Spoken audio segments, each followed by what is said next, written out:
So today I am continuing with my two colour paintings in my sketchbook, and this week it's this bear. So you can see the two colours in the background there. I've got some burnt sienna, I've got some indigo. Now when you mix a blue and an orange together, which is what those two colours basically are, they're opposites on the colour wheel, and you will get a range of neutral colours. You get some browns like these, you get some greys, and you can even get a black, and we'll see that later on. So there's a very dark colour. So basically the more orange you add in, the more the burnt sienna you tend towards a brown, and the more of the blue you add in, you tend towards a black or a grey. So you have to experiment and try different mixes to see what you get. Now there's a sheet of paper, and you can see that I'm testing different colours before I put them onto the painting. So first of all I painted the muzzle, and that was wet on dry, and then I dropped some darker tones in as it was still wet, and then I'm going to do exactly the same with the fur. So I'm starting here with pure burnt sienna, wet onto dry. My watercolour sketchbook is 200 GSM. I don't think it's common. I think it's Sevres.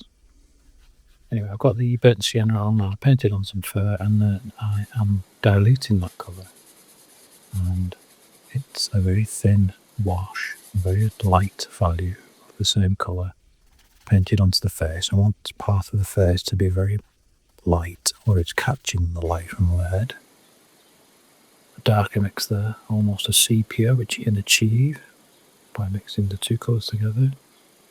To put some shading onto the ear and along the back. And that's wet into wet, as you can see. And the brush is a number 8 round. Now I've switched to a rigger brush.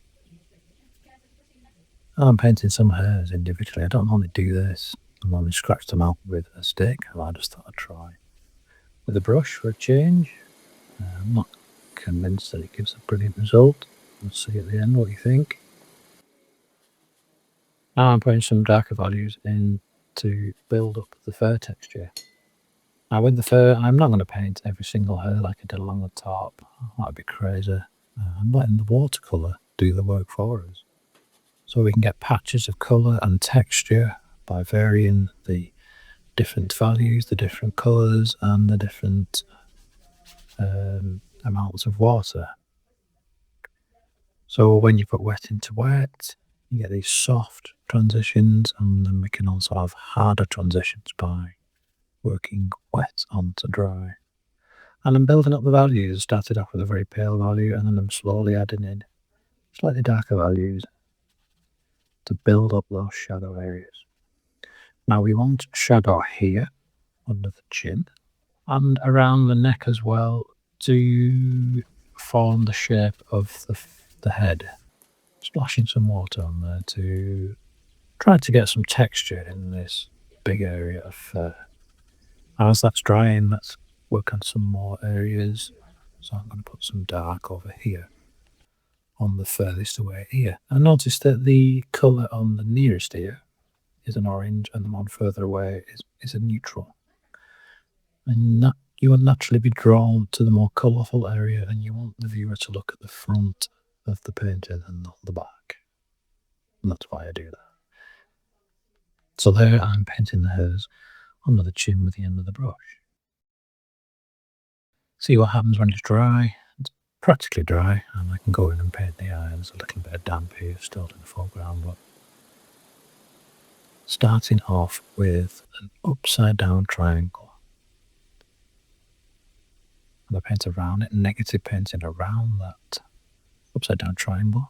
Now it's not a white as such, because we're painting over the top of a very light colour, but it will appear as a white when the painting's finished. And we need to suggest that the eye is deep set into the head. And to do that, we have to put a nice deep shadow around the eye. So we need to build our eye socket to make it a 3D hole on a flat surface. And we do that by putting a very dark colour in, and then gradually grading it to a lighter colour. So we soften that edge so that it blends into the lighter areas. And that sudden move from a light to a dark makes it look like it's set into the bear. There's like a bit of wetting wet with a very dark body. That will blend in naturally. The furthest away eye gets very little detail, a few black lines, and that's it. Now, the nose, we're painting wet onto dry, so we've got complete control. We know exactly where the paint is going to go.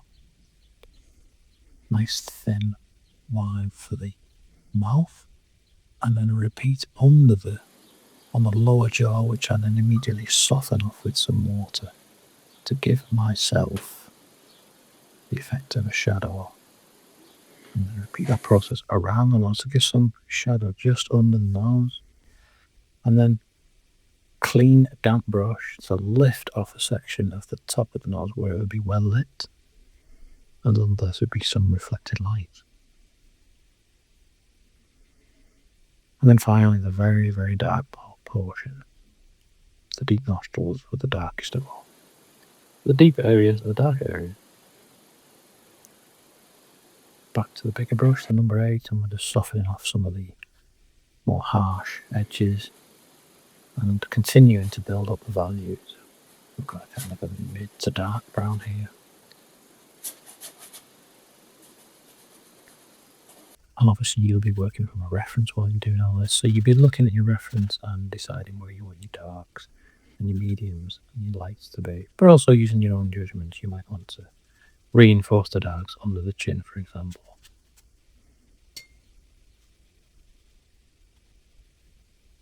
So we're building up some middle values here, and that's almost a dry brush, because that area is pretty dry now.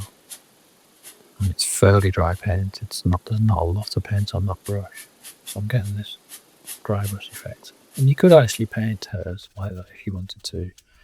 I tend to prefer to use the quality of the watercolor, so we can get all these little blends and splashing water and get all these different textures and shapes basically by using water splashed onto our colour, either controlled or more random. Any hard edges that we get, we can soften out. We can soften them with pure water, or we can soften them with some colour, like I'm doing here. And while the paint is still wet on the surface of the painting, we can move it around a little bit. Now you might not get this if you've got a pure cotton paper, it'll tend to soak in very quickly. And that's one of the advantages of having a cellulose, is that the water sits on top and you've got a little bit more time to work with it. Okay, so it's coming to a bit of a conclusion. I think we're nearly there. Soften that very harsh edge there, so that the muzzle blends into the fur on the top of the face, and here as well. But we don't want to overdo it, this is just a sketch after all. We want it to be fairly loose sketching.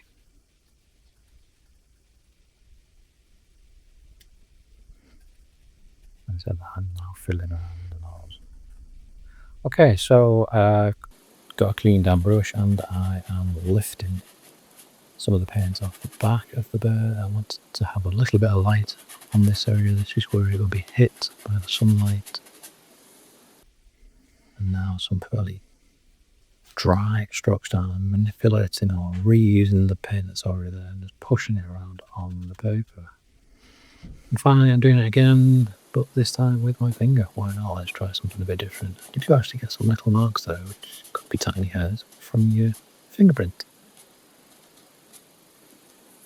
There's the final finished item next to his friend the gorilla. Which one's your favourite? Thanks for joining me, and I'll see you next time on the Watercolour Workshop.